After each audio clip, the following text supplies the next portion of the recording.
We've learned from the last game. We've had players go down with one guy had a heart attack, one guy had a stroke. We have another player going in for a second hip surgery. One player had knee surgery. We now realize how hard it is on our bodies. We didn't in the last game. We didn't start training until about a month and a half prior, thinking this is going to be easy. So now we've taken that into account. We've gone as far as having players do physicals. The worst thing is with Guinness rules, if a player is injured or he's out, you can't replace him. And we came into a couple of times where we had no spares.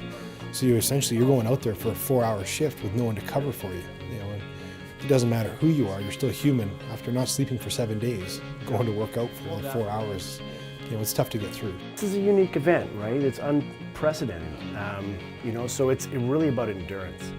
And if they're on skates 4 hours at a time without a break, right? We don't have anybody on the bench really. So foot problems, they're huge. Muscle, joint, ligament, tendon problems, they're huge. Overuse based, right? So we're looking at 11 days of physical activity. You have to be pretty elite shape.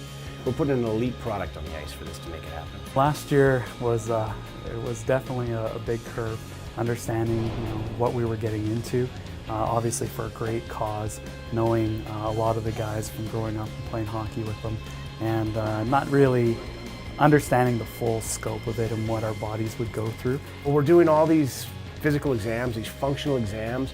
We're working with the trainers at Crash Conditioning, my group at Proactive Health Group.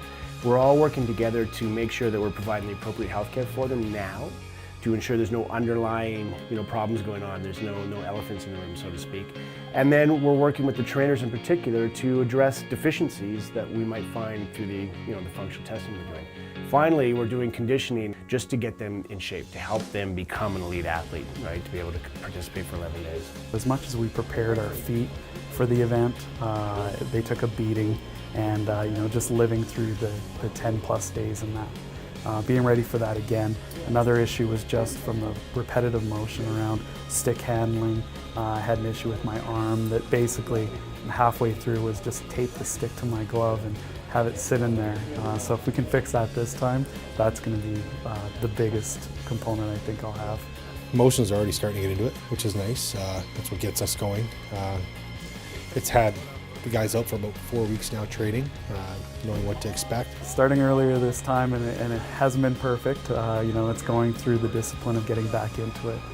This time we're just starting to get in. Last time we started in the new year with training, so we had a lot last time.